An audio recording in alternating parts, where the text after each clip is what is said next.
Olá, meus amores, sejam todos muito bem-vindos a mais um vídeo aqui do canal. Eu sou Mia, a sua professora de desenho, e essa é a parte 2 de como produzir a sua própria história em quadrinhos.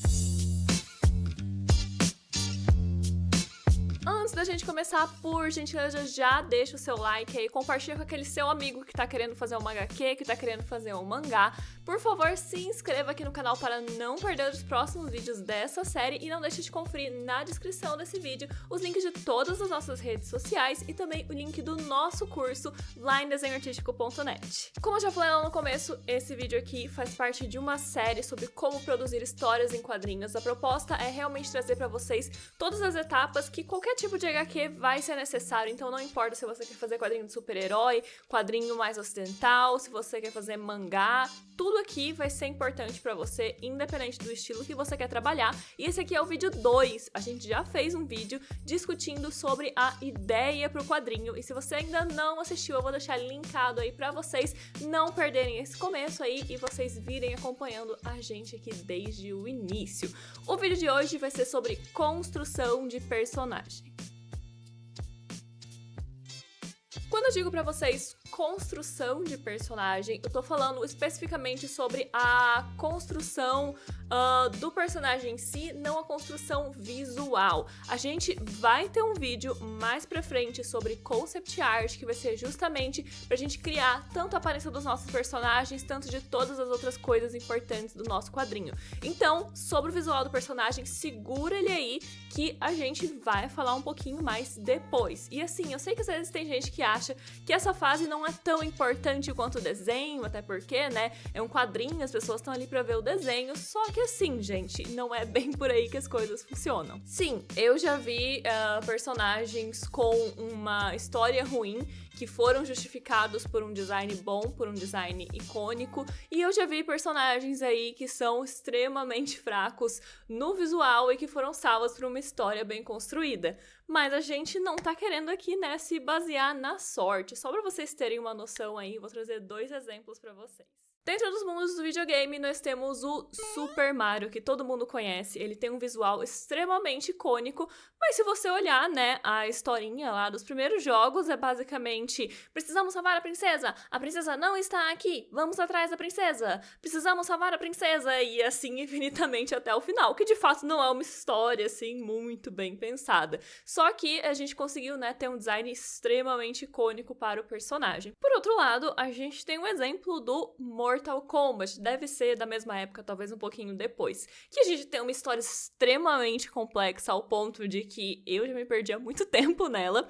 Só que se você olhar, principalmente os designs iniciais dos primeiros jogos, os ninjas, eles são basicamente o mesmo visual, o mesmo sprite, a mesma coisa, só muda as corzinhas. Então, assim, não foi dado esse requinte visual e a gente acaba não tendo designs tão icônicos assim, que eles são basicamente o mesmo. Mas como eu falei, não é porque tem exemplos que funcionou só a história ou funcionou só o visual, que a gente não vai estudar os dois aqui, né? Então hoje a gente vai falar aqui sobre, né, a história, a construção do personagem, e mais pra frente a gente vai falar sobre o visual. Por favor, continuem com a gente aqui nessa série, né, sobre como criar quadrinhos. Pra desenvolver esse vídeo aqui com vocês, eu fui buscar um exemplo de um jogo específico no qual você precisa criar um personagem, e acontece que o visual do seu personagem é quase que irrelevante para o jogo, que é o RPG, Role Playing Game.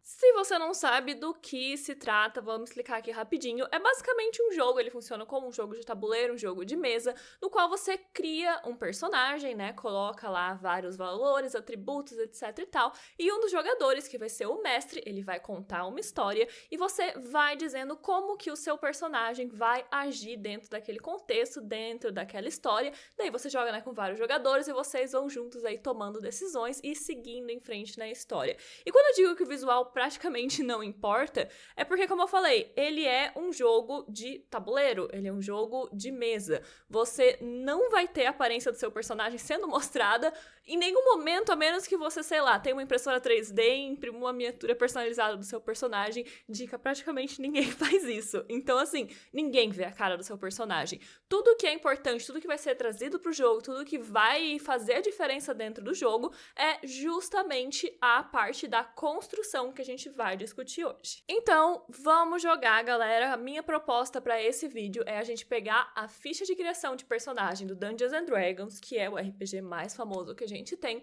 e a gente vai fazer uma adaptação nela para você poder preencher ela e construir o seu personagem para o seu quadrinho. No final do vídeo, eu vou disponibilizar para vocês a ficha que a gente vai criar aqui num PDF para vocês poderem baixar e preencher aí com os seus personagens. Então, a gente vai começar com a ficha da 5ª edição de D&D e a gente vai tirar lá o cabeçalho onde tá escrito Dungeons and Dragons e a gente vai colocar uma fotinha minha assim, ó.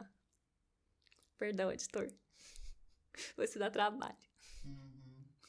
Daí, a gente vai retirar da ficha tudo que tem a ver com mecânicas do jogo e que não vai ser importante aqui para o nosso contexto. Então, por exemplo, a 3ª página, que ela é basicamente sobre magias do jogo, etc e tal, a gente vai jogar tudo no lixo. Na 1ª página, toda essa coluna do meio também vai embora, que a gente não quer saber sobre os equipamentos do D&D, a gente não quer saber sobre os pontos de vida, isso não vai importar, são mecânicas do jogo.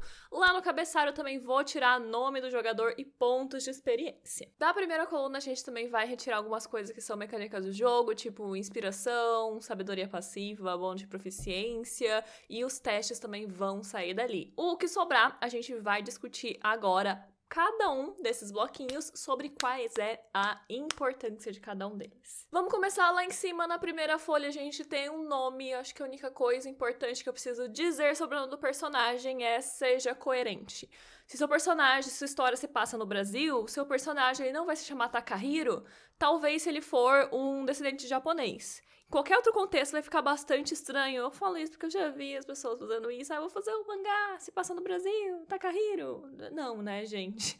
Então, seja coerente. Se sua história se passa em algum lugar específico do mundo, seja coerente com os nomes, né, ali daquela área, daquela região. O próximo ponto que a gente tem são as classes. Classe você pode entender, basicamente, como o que é que o seu personagem faz. Se você tá num contexto de fantasia, assim como o D&D, você pode até considerar as mesmas classes que o jogo te traz. Então, seu personagem ele é um guerreiro, ele é um mago, etc e tal. Mas se isso não faz sentido para sua história, você pode pensar aqui como a profissão do seu personagem, por exemplo. É importante você saber o que o seu personagem faz, porque vai definir, por exemplo, habilidades que ele tem, coisas que ele consegue fazer, que você pode usar na sua história para de alguma forma resolver algum problema, alguma situação. E claro, né, que isso vai alterar até mesmo a visão do mundo do seu personagem. Com certeza, alguém que trabalha como artista tem uma visão de mundo muito diferente do que alguém que trabalha como engenheiro, né?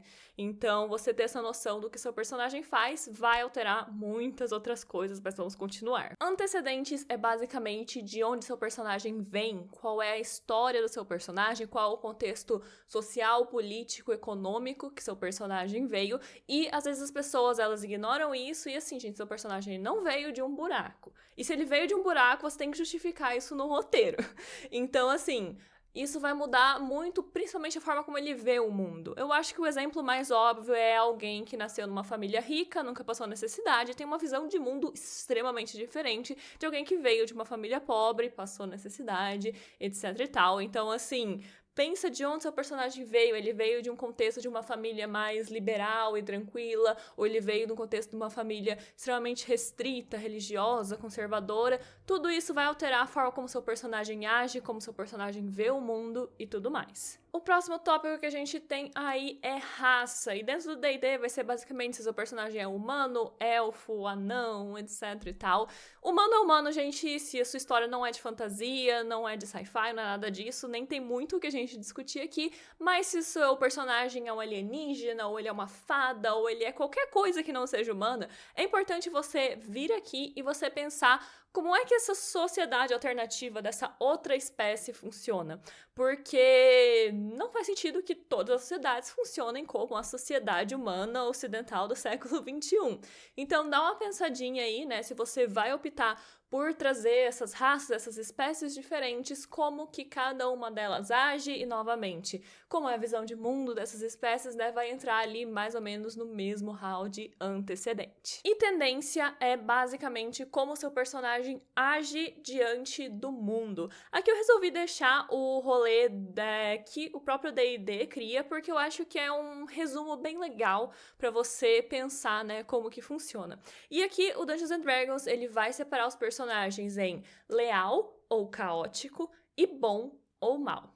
Bom e mal, gente, longe de mim querer definir o que é bom e o que é mal. A gente tá há milênios com filósofos extremamente competentes discutindo o que é isso. Mas vamos ficar aqui no senso comum? Tipo, bom quer o bem geral das pessoas, mal tem uma motivação mais egoísta, assim, sabe? Porque funciona com todo mundo, né, gente? E um personagem leal, ele é extremamente preso a um conjunto de valores. Então, seja isso valores legais ou valores pessoais dele, basicamente, ele vai sempre seguir dentro das regras, enquanto que o personagem caótico, fuck the rules, vamos quebrar tudo, explodir tudo e é isso aí. Então, alguns exemplos aqui pra vocês pensarem. Por exemplo, um personagem que ele é leal e bom, a gente pode trazer como exemplo o Superman ou o Capitão América, que são aqueles dois personagens que eles são tipo, queremos o bem de todos, e eles estão sempre dentro da lei, sempre dentro do sistema, e é assim que as coisas funcionam pra eles. A gente tem um personagem que pode ser leal e neutro, como por exemplo o Wolverine, que ele tem um código de conduta muito específico. O Wolverine é literalmente um samurai e ele tenta sempre fazer, né, as coisas pelo lado bom, só que nem sempre ele vai agir assim. Porque se precisar matar, o Logan vai matar, mas ele não vai ficar feliz com isso. Então ele não é mau, mas ele também não é bom. Então a gente coloca ele aqui na coluna do neutro. Pra gente pensar alguns personagens caóticos, a gente tem, por exemplo, o Arqueiro Verde, da DC. Personagens assim como o Arqueiro Verde, que tendem a ter, né, uma ideologia mais de esquerda, tendem a cair aqui no caótico bom. Eu sou um esquerdista. O governo deve fazer pelo povo o que o povo não pode fazer por si mesmo. Que eles querem, né? Eles estão fazendo isso pelo bem de todos, só que eles vão fazer isso tentando disruptar o sistema e destruir o sistema e colocar um sistema que eles consideram melhor. Então a gente tem aqui, por exemplo, o Arqueiro Verde, e a gente pode ter um caótico mal, e eu acho que o maior exemplo mais clássico é o Coringa, que a gente não precisa discutir que ele é mal, e a gente não precisa discutir que ele é caótico, só de eu falar Coringa, vocês já entenderam.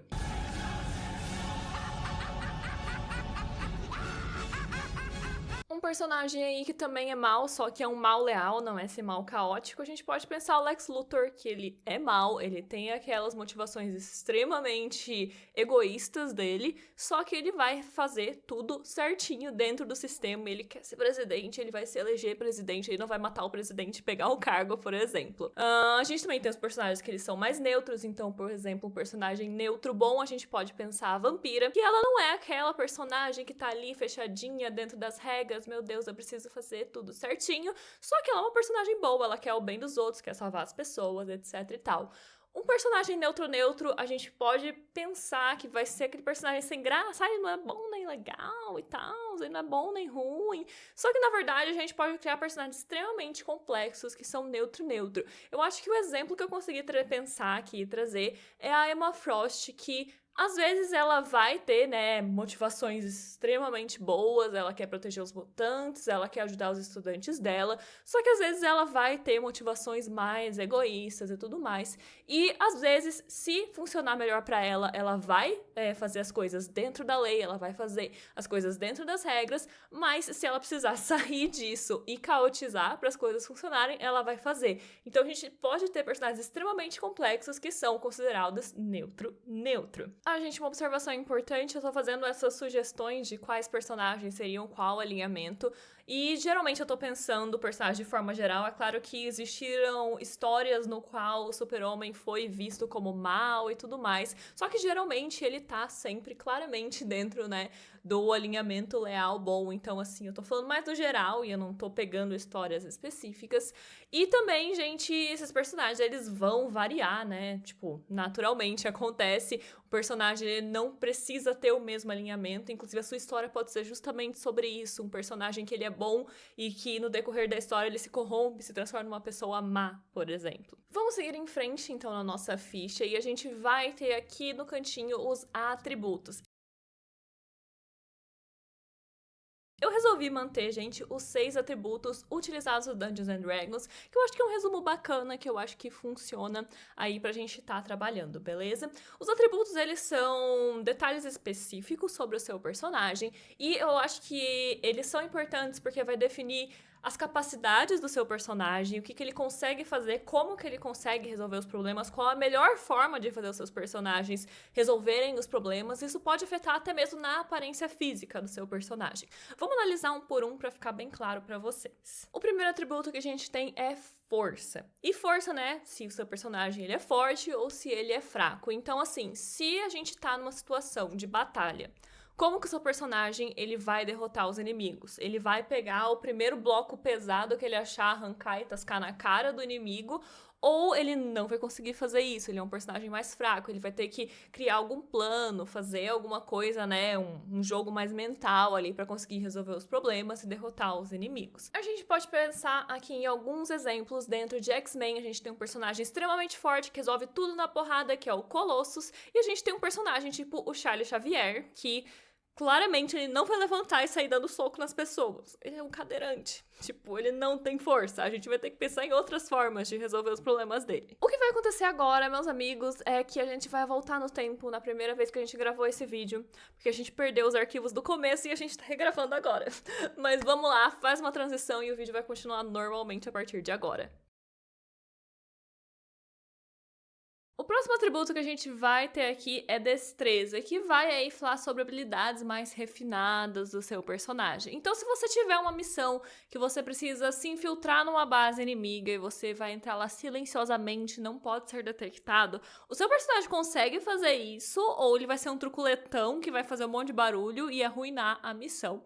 Os exemplos que eu separei aqui são o Noturno e o Wolverine. O Noturno é um personagem extremamente ágil, extremamente destreza, enquanto que o Wolverine ele é esse personagem mais truculentão que resolve as coisas com força e não com destreza. Terceiro atributo que a gente tem aí é constituição, que vai ser a respeito de quanto de porrada que seu personagem aguenta. Então ele vai tomar um socão aí e ele vai continuar socando e nem vai sentir aí esse dano, ou ele já vai cair no chão, já vai estar destruído, ou então você pode pensar a constituição como seu personagem ele é forte, vigoroso e saudável, ou ele já é mais marrentinho, mais doentinho, etc e tal. O exemplo que eu pensei de pegar aqui pra vocês é o Thor e o Loki. O Thor leva porrada e ele continua batendo e não interessa, nem doeu aquela porrada que ele tomou. O Loki, por outro lado, ele tomou uma porrada, ele tá jogado no chão e tá destruído e, meu Deus do céu, não dá pra lutar assim. Geralmente, galera,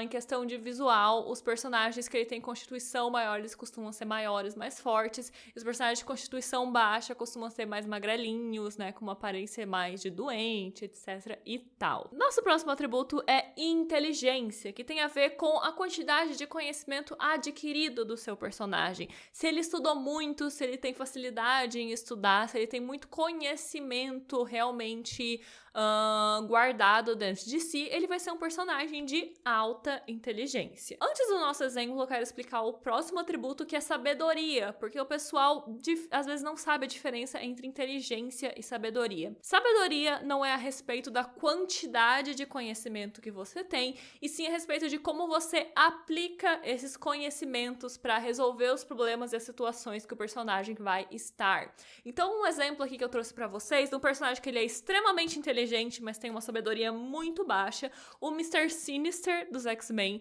Ele é um puta geneticista, cientista super foda, tem um conhecimento absurdo, então ele é extremamente inteligente, só que só faz merda. Só faz merda, assim, a sabedoria, ó, lá embaixo, lá embaixo. Ao mesmo tempo, a gente tem um personagem como o Colossus, que ele vem basicamente de uma realidade agrária no meio da Rússia, na década de 1950. Ele não é um personagem extremamente letrado, ele deve saber ler, mas ele não tem uma formação acadêmica e um grande conhecimento, então a inteligência dele é mais baixa. só que ele é extremamente sábio, ele sabe como lidar com situações, ele tem um conhecimento, na verdade, uma aptidão social muito grande, ele sabe lidar com pessoas, então ele tem uma sabedoria muito alta, mesmo ele tendo uma inteligência menor. E por fim, o nosso último atributo é carisma, que é basicamente a habilidade social do seu personagem. Então, se o seu personagem ele precisa seduzir alguém para tirar uma informação secreta só na lábia ali, se ele tiver um carisma alto, ele vai conseguir fazer isso. Se ele tiver um carisma baixo, ele não vai. Lembrando que ter carisma não é ser bonito. O personagem ele pode não ser um Mr. Universo e ter um carisma alto, ou ele pode ser um personagem muito bonito e ser um truculentão. Tipo, o personagem principal do meu quadrinho, ele é lindo, maravilhoso, só que não tem nada de carisma. E daí os exemplos que eu trouxe aqui pra vocês, o Gambit, ele é um dos personagens mais carismáticos da Marvel. E por outro lado, a gente tem um personagem como o Omega Red, que ele tem um carisma tão baixo, mas tão baixo, que a gente não sabe nem a personalidade desse personagem.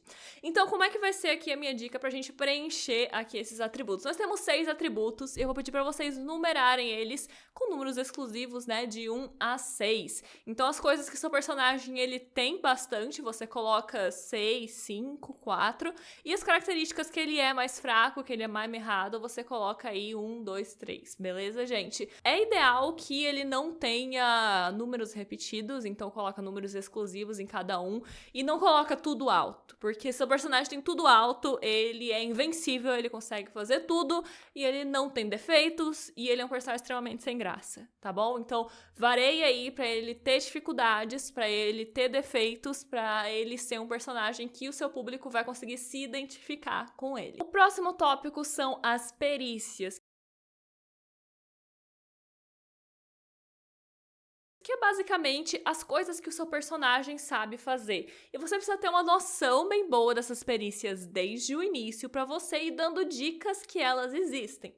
Se vai ter uma cena lá no meio da sua história, que o seu personagem principal, ele vai domar um animal selvagem, super perigoso, e você tirou essa habilidade de um buraco, assim, do nada, fica estranho. Então, vai colocando umas ceninhas antes disso acontecer, com ele interagindo com animais, mostrando que ele tem uma aptidão ali em mexendo com os bichos e tudo mais, pra quando chegar nessa cena, ela fazer sentido. Eu vou deixar incluso pra vocês aí na tabela as perícias do Dungeons and Dragons pra vocês se inspirarem, mas por favor, não se restringam a ela. Se o seu personagem tem alguma habilidade específica que não tá nessa lista, adicione, descreva, coloque tudo que é importante para o seu personagem. Embaixo tem um espacinho para idiomas e vale a mesma coisa das perícias. Se você vai colocar um idioma que seu personagem sabe, mostre desde o início esse conhecimento. Não me venha lá no capítulo 7 me falar que o seu personagem, o João Batista de Almeida, ele sabe falar alemão. Então, assim, justifica isso antes. Se o seu personagem fosse o Heinz Hahn, eu acreditaria que ele sabe falar alemão. Mas o João, você vai ter que me contar antes. Tem um pico enorme na hora que eu falei o Hans lá da Uau! Nossa, o monitoramento de áudio aqui, eu tô fudido. Vamos, então, para a nossa segunda coluna lá no final.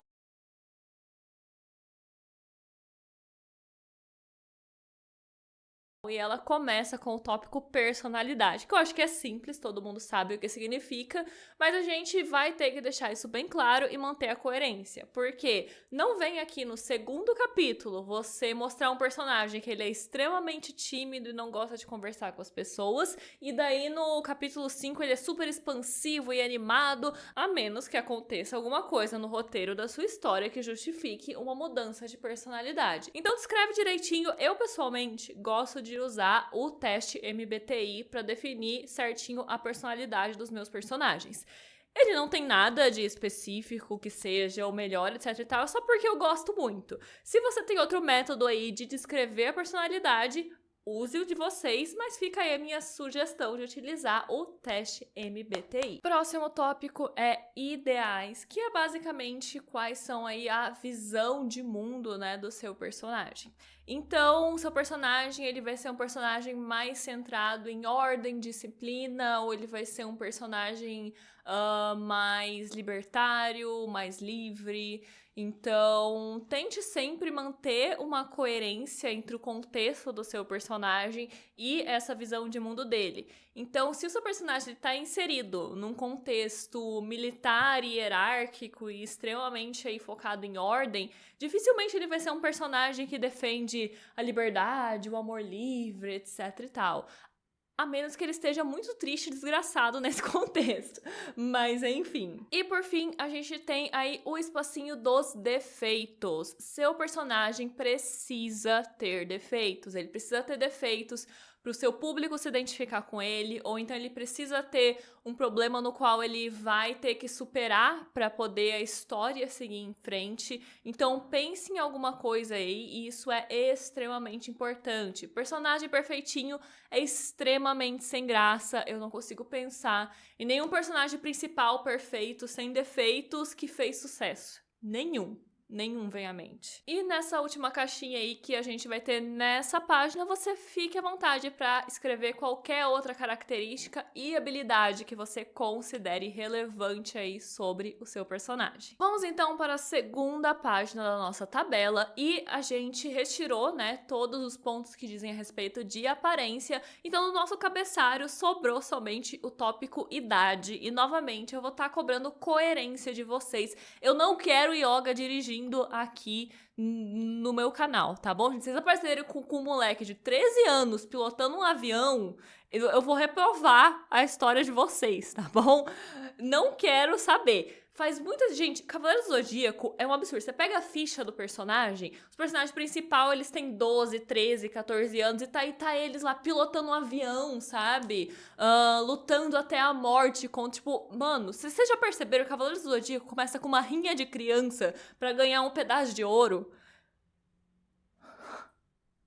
Mano... E era muito simples, sabe? Eles podiam simplesmente fazer os personagens terem 20 e poucos anos. Resolvido o problema. Então mantenha a coerência, gente. Eu não quero de história de criança de 11 anos sendo o maior guerreiro do universo e salvando o mundo e pilotando aviões. Pelo amor de Deus, gente. Sério. Coerência. Você pode justificar isso no roteiro, mas eu acho que é muito mais fácil você só manter a coerência. Próximo tópico que a gente tem aí é aliados e organizações. O seu personagem não vai resolver todos os problemas sozinho. Até os personagens mais edgelords, eles têm aliados, eles têm romances, eles têm amigos, eles têm que ter pelo menos alguma coisa, alguém pra proteger, alguma motivação. Então, ele tem sim alianças pessoais. Então, o seu personagem aí, ele faz parte de alguma guilda, associação, faz parte de algum grupo específico, ele vai ter aí amigos, vai ter um interesse romântico, um sidekick, um mentor. Então, quais são essas relações sociais do seu personagem? E todas as relações que ele tiver, gente, vocês vão ter que construir ela. Você não vai tirar. Assim como seu personagem ele não saiu de um buraco, a relação que ele tem com os outros personagens também não saiu de um buraco. Se você vai apresentar um relacionamento amoroso ou então uma amizade e você nunca construiu isso, vai parecer bobo e simplesmente não vai ter como o leitor se conectar com isso. Então, sempre deixe bem claro de onde que veio e construa as relações dos seus personagens, belezinha, gente? Então aqui nesse campo, escreve as relações, faça aí um resumo de como vocês vão construir elas e bola pra frente. Ouça o próximo tópico. A gente tem aqui o box de história do seu personagem e a gente já começou, né, a discutir isso desde lá dos antecedentes, lá no início da nossa ficha. Aqui é a parte para você realmente sentar e detalhar essa história do seu personagem, de onde ele veio e tudo mais. Lembrando, novamente, eu vou reforçar que o seu personagem não saiu de um buraco, ele tem antecedentes e esses antecedentes, eles vão alterar a forma como o seu personagem age, a visão de mundo dele e tudo mais, tá bom, gente? Então, prestem bastante atenção aí e detalhem bem aí esse tópico. Próxima caixinha que a gente tem aí é tesouro, que vai dizer aí a respeito de qualquer objeto ou bem material que o seu personagem tenha. Novamente, a gente não vai chegar lá no meio da história e descobrir que, do nada, ele é dono de um castelo gigantesco no meio da Inglaterra e nunca nada foi comentado sobre isso, tá bom? A gente precisa saber o que seu personagem tem desde o início e ir mantendo essa coerência. E coloca aqui, gente, qualquer objeto que ele tenha, armas, objetos mágicos, objetos de valor sentimental, qualquer coisa, novamente, gente, que seja relevante para a sua história. Se o seu personagem, ele tem um objeto, uma arma, qualquer coisa, ela precisa ser útil de alguma forma dentro do seu roteiro. Se não tem função, esse objeto ele não precisa existir, beleza, gente? Diferente da realidade, uma história, ela precisa fazer sentido. Então, coloque aqui, coloque a função narrativa de cada um desses objetos e vamos para o próximo tópico. E daí, a gente tirou todas as coisas de aparência e eu quero adicionar aqui um boxinho aqui, que vai ser o box de motivação, que eu acho que é provavelmente uma das coisas mais importantes pro seu personagem. Eu acho que nada me irrita mais do que eu estar assistindo alguma coisa e eu parar e pensar, mas por que essa pessoa tá fazendo isso? Gente, não sei se vocês já assistiram aquela série animada dos X-Men dos anos 90. O Dente de Sabre, ele tá em a cada 3 episódios o Dente de Sabre aparece, ele tá destruindo tudo, e gritando, e destruindo o mundo, e explodindo tudo, e daí você para e pensa, pra quê? Por que ele tá fazendo isso? O cara não tem motivação, sabe? Isso é extremamente irritante. Então, pense bem na motivação dos seus personagens. E assim, a gente falou de todos esses tópicos e você não precisa pegar todos os personagens secundários e terciários e fazer toda essa análise dele. O personagem principal, sim, ele precisa de todos os detalhes, mas não precisa de todos os personagens terem toda essa carga, com exceção de motivação. Todos os seus personagens, não interessa o quão secundário, terciário, quaternário é o seu personagem, ele precisa ter uma motivação convincente. Se seus personagens eles estão criando uma aliança, as motivações deles precisam ser coerentes umas com as outras. Se o seu personagem não tem uma razão para fazer alguma coisa, ele não vai fazer isso, simplesmente assim, tá bom, gente? A última coisa que eu quero abordar aqui com vocês antes da gente encerrar o vídeo é uma coisa que a gente vai aprofundar mais no nosso vídeo sobre roteiro, que é o seguinte: o seu personagem, ele precisa sair do ponto A e ir pro ponto B. Alguma coisa, a história que você vai contar vai alterar na vida do seu personagem. Ele vai passar por isso tudo e ele vai amadurecer, ou ele vai se traumatizar, ou ele vai superar um trauma antigo. Não interessa, sabe? Você pode pensar qualquer coisa. Ele vai aprender uma lição, mas a questão é que alguma coisa tem que ser alterada na vida desse personagem depois dele viver isso tudo. É extremamente importante que o seu personagem não continue o mesmo. Mas, como eu falei, a gente vai pegar esse tópico, manter em mente, mas a gente vai guardar ele na gavetinha e a gente vai resgatar ele quando a gente for falar sobre roteiro, belezinha, meus amores? Essa ficha que a gente montou junto aqui, analisou juntos, ela está disponível pra vocês aí na descrição do vídeo. Vocês podem baixar o PDF da ficha. E junto vai estar aí a ficha preenchida dos meus 2 personagens principais do meu quadrinho pra vocês terem um modelo pra vocês se basearem. Por favor, meus queridos, aproveitem que vocês já estão aí na descrição baixando a ficha do personagem.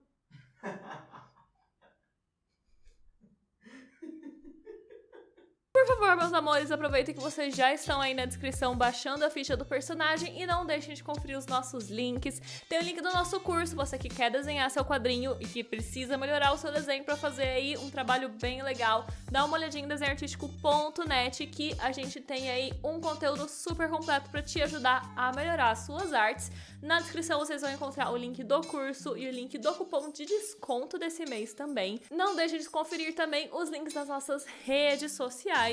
E por hoje, meus queridos, é isso que nós temos aqui para passar para vocês. Espero que tenha sido útil e a gente se vê nos próximos vídeos aqui do canal. Um beijo, meus queridos, e até!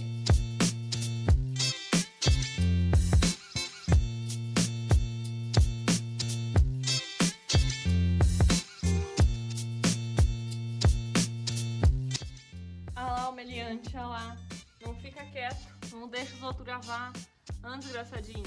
Tá escuro, você tá parecendo